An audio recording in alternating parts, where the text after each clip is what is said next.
All right, welcome into Signing Day Live, Penn Live's all-day coverage of National Signing Day, the first of two National Signing Days. This is Bob Flanders. I'm Dustin Hawkins-Smith. Signatures are going to start coming in really any moment now. They're able to start coming in around 7 a.m. We're going to start guiding you through that whole process with Penn State's 2018 class. 20 commitments coming into the day. We're expecting signatures from pretty much all of them. So we're going to walk you through the class. We've also got people pretty much everywhere relative to Penn State's expecting signees, starting with Micah Parsons, the Harrisburg defensive end and linebacker. That's going to happen around 9:45 a.m. With recruiting, you never really know. Jesse Lucada, the linebacker from Erie, 10 a.m. will be there as well. Jahan Dotson, the wide receiver from Nazareth, uncommitted right now. We're expecting and believing that Penn State is the leader in the clubhouse for him. 12:30. I skipped over Charlie Catcher, the Cumberland Valley linebacker. That's happening at 11:30. Ricky Slade, the five-star running back from Virginia. That's happening 1 p.m. Zach Kuntz, Camp Hill tight end, a four-star, 2:30 p.m. Frederick Druce Scruggs, 3:30 p.m. And Justin Shorter, the wide receiver from New Jersey, another five-star. His signature is expected today. He will be signing, doing his ceremony Thursday at 2 p.m. So we will be at all those places today. You can expect live videos and all kinds of coverage from those locations. You can just follow along right here, Penn State football on Penn Live. Bob and I will be guiding you through, but first we want to shift to our own Greg Pickle. He's going to set up Micah Parsons' announcement. Again, we're expecting that around 9:45, give or take, around this morning. So let's kick it to Greg. He can preview that announcement.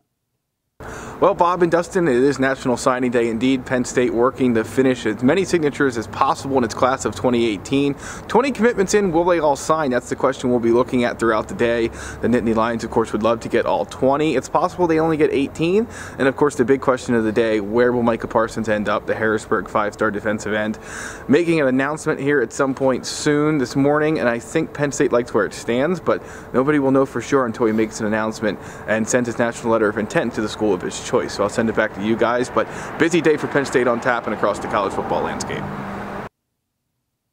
All right, thank you, Greg. We're going to get into what I would call the storylines of Penn State's 18 class, but I wanted to start, Bob, with a couple little later developments, starting with Jahan Dotson.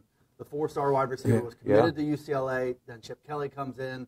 He appears to no longer be a take for Chip. And Penn State looks like the team for him, the program for him. And I think with him, I'm a big fan of his game, so I think UCLA's loss could be Penn State's game here. Yeah, he has a chance to, if he goes to Penn State, elite slot receiver, game breaker, very dangerous with the ball in his hands. Dustin. Nazareth, I grew up in the Lehigh Valley, so I'm a little bit familiar with the whole Easton, Nazareth, Lehigh Valley thing. I'm excited about that. But yeah, it does appear that Penn State has a great shot at this kid. It'd be a great get, late in the recruiting process. You'll have to see. It's not over yet. There's going to be a lot of, I think, twists and turns today with a lot of different players, but it does look good for Penn State's class, and all indications are that a lot of the kids they expect to sign will indeed sign. Yeah, and that's a good thing, and I think that's one of the reasons that James Franklin is in favor of the early signing period. Not many people, from what I've seen, are. So Jahan Dotson, 12:30. Again, we'll have coverage from that location. So stay tuned to Penn Live.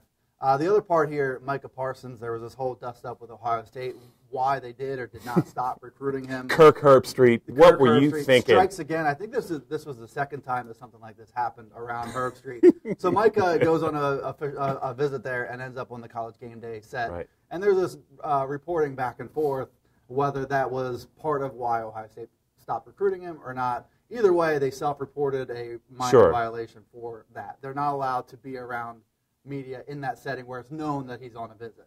Yeah, I mean, the rules are the rules. I thought the timing of it was awfully curious as we get to the home stretch here with Micah. You know, just going back a couple of months, Dustin, I think a lot of people thought that Ohio State, especially with Larry Johnson, the former Penn State defensive line coach, who is so good recruiting in this area, had a great relationship with Micah. A lot of people thought for sure that that was where he's headed. It's wide open, but yeah, talk about a last-minute stunner, really, for it to come out. And you just wonder, you know, how this all came about, why it came out, you know, in the last 24 hours or so. But it definitely adds a bit of a twist to the final hours of the recruitment of the top player in the state, one of the top players in the country, and a lot of people, a lot of Penn State fans are very nervous right now, seeing what's going to happen in the next couple of hours. Yeah, so Micah, that's coming up around 9:45. They'll be at the Whitaker Center in Harrisburg. He could be commitment number 21. They have 20 commitments coming into the day. They had lost a couple, Isheem Young, Dorian Hardy, over the past couple weeks. But already this is Penn State's best class by average player rating of the James Franklin era. And I don't think that's insignificant. I think that as he's laid a base and developed all these relationships, had time to develop relationships with recruits, it's all gotten better and better. You've seen the past 2 years what they've done with not quite as elite a talent as they're getting in this class. Yeah, that's the thing. I mean, everyone talks about James Franklin and his staff as tremendous recruiters, and they are. But they don't get enough credit for development. I mean, if you look at what they've done with the classes since he's gotten here in January of 2014, you can go on. Everyone will say the 2015 class, because it had Saquon Barkley in it, was obviously one of his best classes. But you look at that 2014 class, and his very first class that he had to kind of he got some late flips from Vanderbilt kids from where he came from. But that class was really an amazing class, and it doesn't really rank in terms of 3, 4, 5 stars with this class. But that class had Chris Godwin, Mike Gesicki, Marcus Allen, Trace McSorley, Grant Haley. I mean, they just you're talking about 14, 15 guys that really helped this program, and you just wonder, Dustin, if he can close the deal on this class with the way that the coaching staff develops, they are positioned very well for the next 2 or 3 years. Really, that 14 class overachievement was a theme in that class because a lot of guys did better than what their star rating suggested they would. In this class, if that happens again, I think you need to look out because the average star rating is high here. 90.59 is the average player rating. Going back to 2014, 86.82 was the average star rating in that class. And James Franklin had only a few weeks to bring it all together. Another real theme with this class, I think, is the skill position guys because they have 2 5-stars, and both are skill position guys. Wide receiver Justin Shorter, he's a 5-star from New Jersey. Really, his stock began to soar over the summer. Penn State got in early on him, 6'4", 215. You want to compare and contrast him to a couple other 6'4", 215 guys that Penn State brought in. From New Jersey. Yeah, you remind me of anyone? Juwan Johnson, Irv Charles. I think his game is a little bit different than both of those guys. Irv Charles didn't show a lot of vertical stuff when he was a prospect. Juwan Johnson was very raw, was in a run-oriented offense, was a vicious pass blocker as a wide receiver, but wasn't really there in terms of development. I think Justin Shorter is ahead of the curve of both of these guys, and the thing I like most about him, Bob, is that he gets deep, and he gets deep well. Penn State could use that as part of their offense. Yeah, it's pretty clear what James Franklin and his staff are looking for in outside receivers. They want lanky guys who can be red zone weapons, who can make contested catches. Saeed Blacknall is another New Jersey receiver that is almost the exact same body type we're talking about. 6'4", like 210 and change, get him in the weight room. They got to block eventually if they want to play.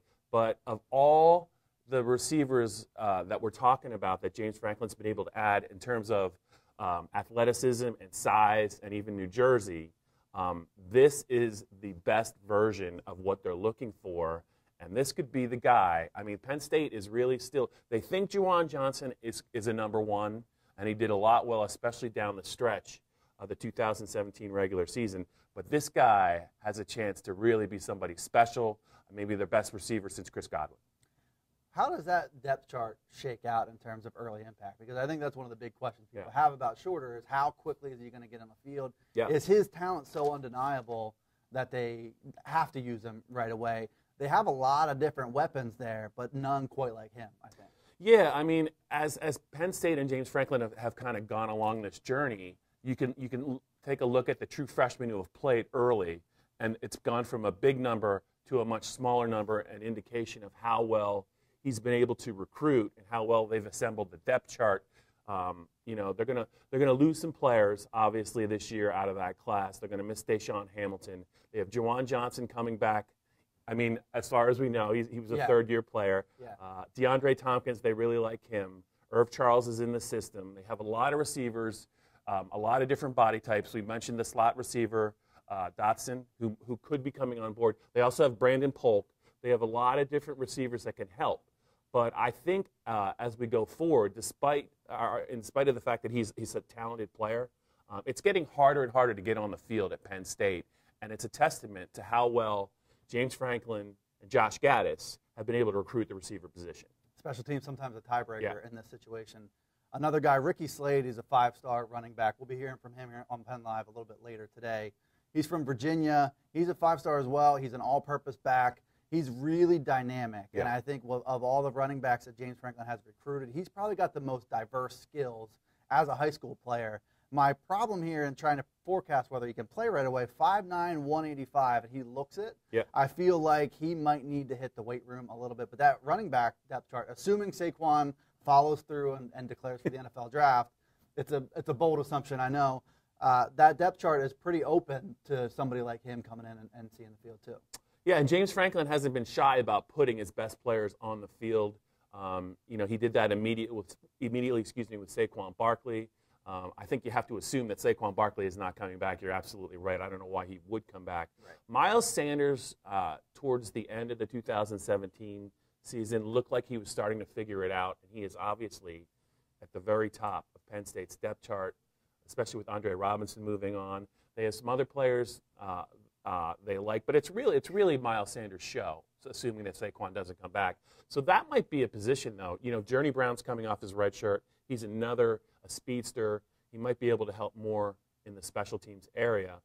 But this kid is special. Watching his highlight tape slate, just he's not really small. I think he's short. You watch his tape, and he runs through some people. I think he does have a chance to contribute right away. And just depending on how Miles Sanders kind of takes the baton and runs with the opportunity, we'll see. And injuries also come into play, especially at the running back position. This is a guy, when you look at the list of true freshmen who could really help Penn State in 2018, he's got to be near the top of the list. Did Andre Robinson's departure say anything about where Journey Brown might be? A lot of people were going in that direction. With him leaving, Journey Brown's development behind the scenes, we haven't seen him, but he's another key to that depth chart, I think. Yes, speed, and more speed. That's what he has at the running back position. That wasn't necessarily Andre's strength as a player. The McDevitt star was really good between the tackles. In 2016, when Barkley was dinged up there towards the late stages of the regular season, he had some big moments for Penn State, especially in the Michigan State game. But going forward, I think he saw the depth chart writing on the wall. It was going to take a lot for him to vault over all these players, especially, I'm just wondering if maybe Chris Slade coming in probably forced Andre's hand. It really might have, and Ricky Slade, a really special player, complementary to what I think Miles Sanders brings to the table. A few other guys I just want to mention in passing as part of this is Daniel George, is a wide receiver from Maryland. He's a 4-star as well. Shaquan Anderson-Butts is from Harrisburg, 3 or 4-star depending on where you look. Athlete, safety, wide receiver depending on where you look. We'll include him here. And the 2 tight ends, 2 of the top 10 in the country. Yep. Zach Kuntz from Camp Hill, Pat Fryermuth, different players there as well. So you look at the combination of skill position talent, and these tight ends are pretty crucial in this class as well. Yeah, and I really like the fact that they need to get a physical presence, in the run game at tight end. They're gonna lose Mike Gesicki, who is a great contested catch specialist, is going to go probably pretty high in the NFL draft. They have not had, since James Franklin's been there, a tight end that wants to stick his nose in there and really help do some of the heavy lifting and create some space at scrimmage for these running backs. As great as Saquon Barkley was, however you want to phrase it, he had to do a lot. Some of his best plays at Penn State were 1-yard losses, 1-yard gains, just to get back to the line of scrimmage. Yeah. They need a tight end that can really help in the running game, and I like the fact that Penn State's adding 2 talented tight ends to do different things very well. And I think more immediately, Pat Fryermuth is more that physical presence than Zach Kuntz is. 6'7", though, Zach Kuntz. And still growing. The defensive line is another area that is worth watching, not just for the 3 that they have in tow already, but the targets that are out there still. Micah Parsons, obviously a big part of that. Tyreek Smith, a 4-star from Ohio. Jason Oweh, a 4-star from New Jersey. But I wanted to start with the guys who are in the class now. And a guy I really like is P.J. Mustafer. He's a 4-star defensive tackle from Maryland. 6'4", 290 right now. He is a really talented wrestler. You watch his film, Bob, and I see a kid who is a little advanced in terms of how he uses his hands also. And in terms of his maturity physically with his body, there's not a lot of deconstruction and reconstruction that has to happen with him. And I can't help but look at the depth chart here also and see, okay, they're losing three experienced defensive tackles. This is not a position where you traditionally see a true freshman thrive and get on the field. But anything can happen because I think he's very physically mature from an athletic family too. Yeah, the wrestling's key too. That hand placement, hand fighting, balance, all of that goes into playing the defensive tackle position. If you look at and you want to look at where Penn State stands on the national landscape and what they're missing, and you look at the National College Playoff, you look at Alabama, you look at Clemson, you look at Georgia, one of the things that Penn State needs to do is they need impact players at the defensive tackle position. They need guys who can collapse the pocket, who can pressure the passer. I don't really feel like they've really had that much, since James Franklin's been there. Anthony Zettel is the one guy that comes to mind as he's an NFL player with the Lions now, the 3 technique. But they need to get more depth and more talent and more game changers at those positions. He looks like a player, Mustapher, that could really help. Maybe not right away, but eventually he certainly looks the part of a guy that could affect the game at scrimmage. Well, you went through 2 or 3 years of recruiting where, for all kinds of reasons, Penn State lost out on kids. There were some decommitments. There were some other odd issues that happened. But the bottom line was, these past couple years on the field, you saw a lack of high-end talent coming in.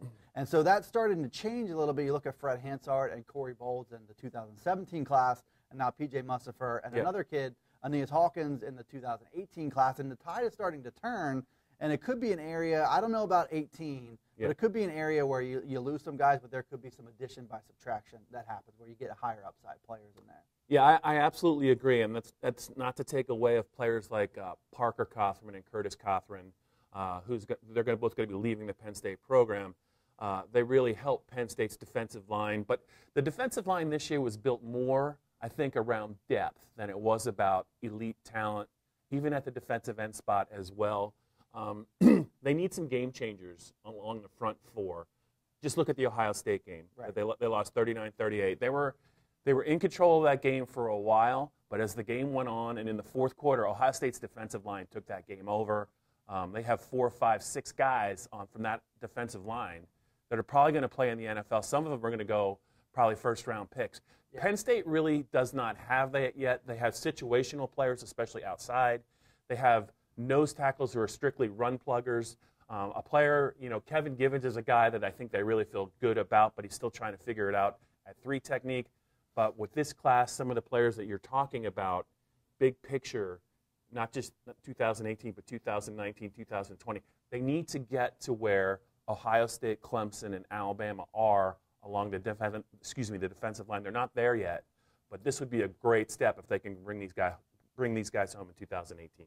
Both sides of the ball, really. I think Penn State making strides to really get the talent you need to compete on the national level there. Aeneas Hawkins, another defensive tackle. Judge Culpepper, who's 6'5", 260. He's a 3-star, I think, because he requires some projection.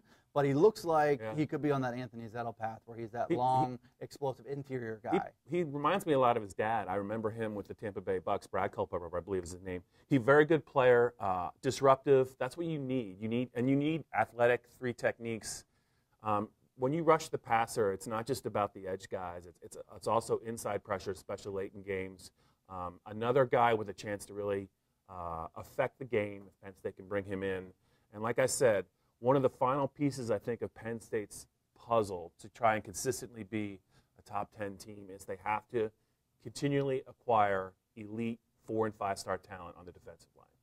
And this group is as interesting as it is. Then you have 2 or 3 targets out there on the horizon that could make it really, really good, and just what Penn State needs right now. Another storyline, I think, the quarterback position, because what happened in this cycle also happened back in 2015. So they get in early on Justin Fields, who's now a 5-star from the state of Georgia.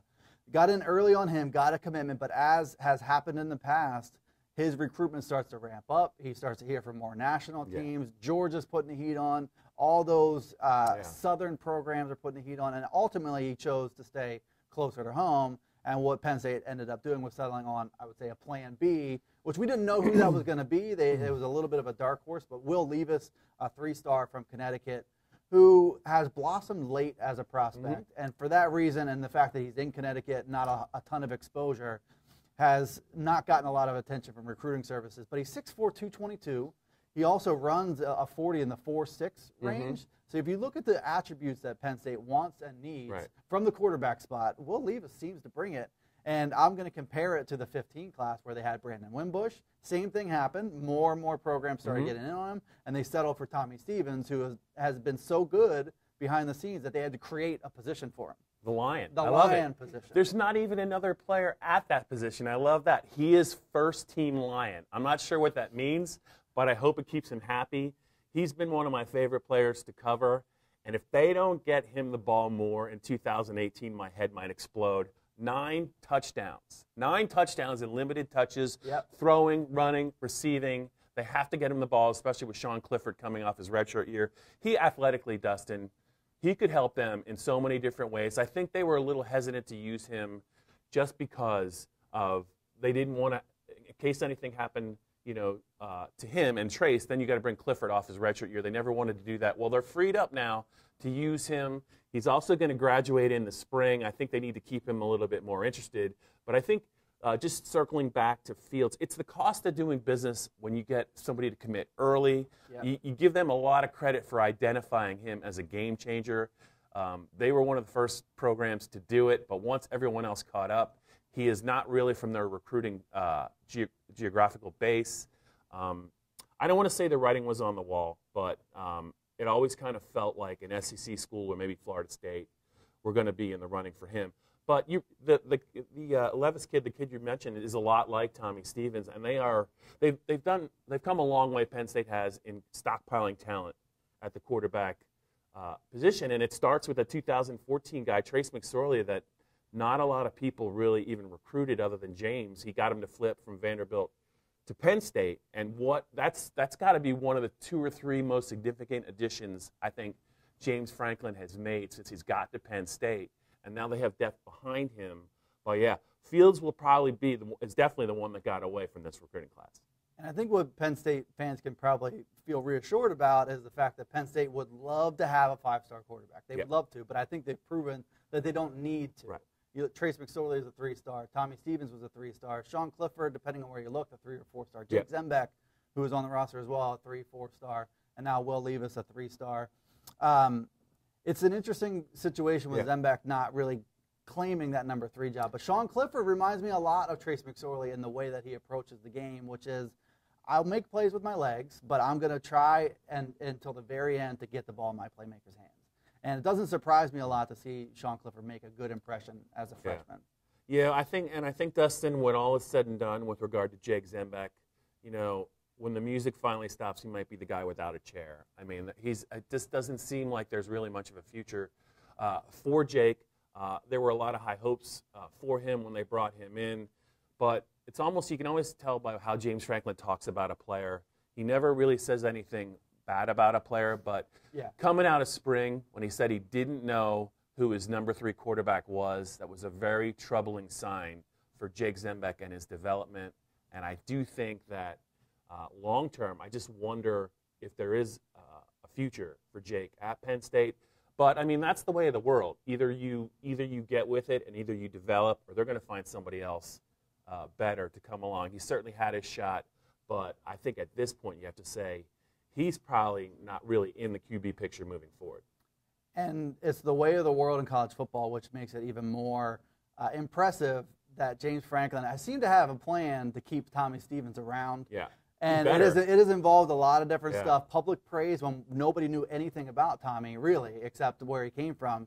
And to this point where they created a position for him, I think they've got one more year to sell him on this diverse role in the offense before he would take over. And I think there's some it's fact-based that one season as a starting quarterback plus whatever else ends up being on his resume in terms of film, it could be enough to get him where he wants to go if he wants to keep playing football later in his life.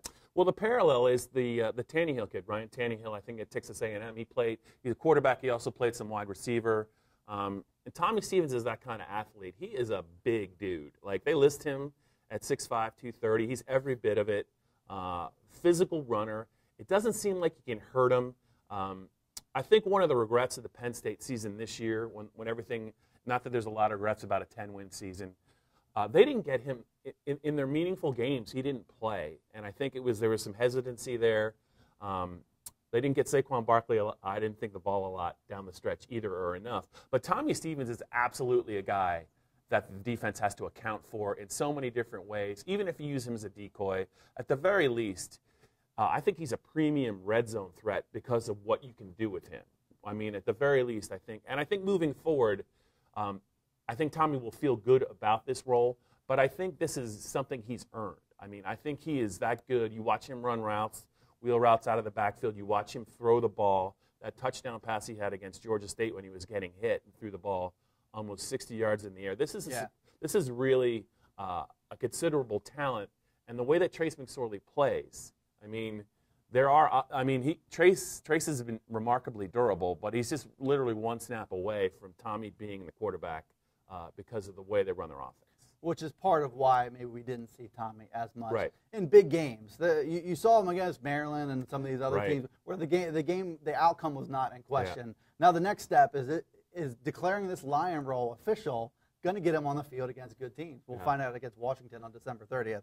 One other thing I wanted to touch on in this class were the two kids that they ended up losing in the end. Dorian Hardy, a brawl situation at his high school. He ends up being dropped from the class. Aisheem Young, something more serious, a lot more serious. Facing charges for an armed robbery at a Wawa in Philadelphia. So both these kids were dropped from the class. Talented kids, and the one that strikes me is Aisheem Young. Absolutely. Because you need to root for the kid to whatever is happening, whatever he's going to face down the road to get his life on track and all that stuff.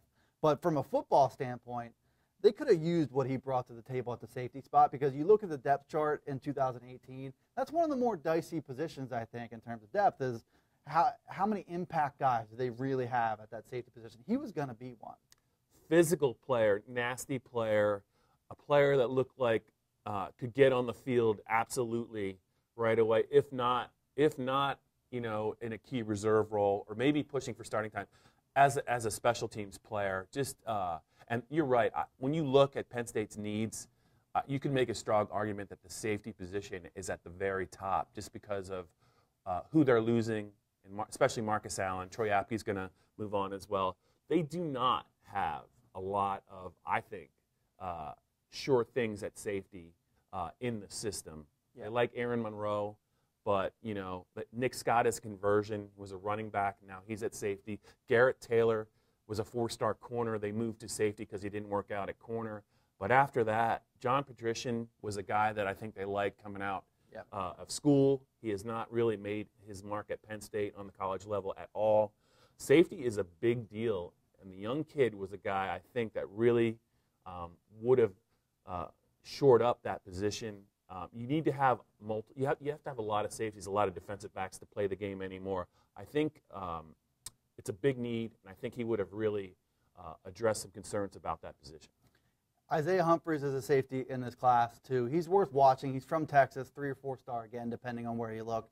He's athletic. He's a nice player. He's not quite as ready to make an impact immediately as Aisheem Young was, but I don't think a lot of people were. Moving guys from cornerback is an option. Getting another safety isn't off the table in the 18 class. We'll see what happens there. I have a suggestion. What do you got? First team Lion, Tommy Stevens. Put him at safety. Why not? I have never seen your eyes light up so much when I mentioned Tommy Stevens. I know. It's a glow. It is a glow. It's a Tommy Stevens glow. I've been on the bandwagon. I will continue to be on the Tommy Stevens bandwagon.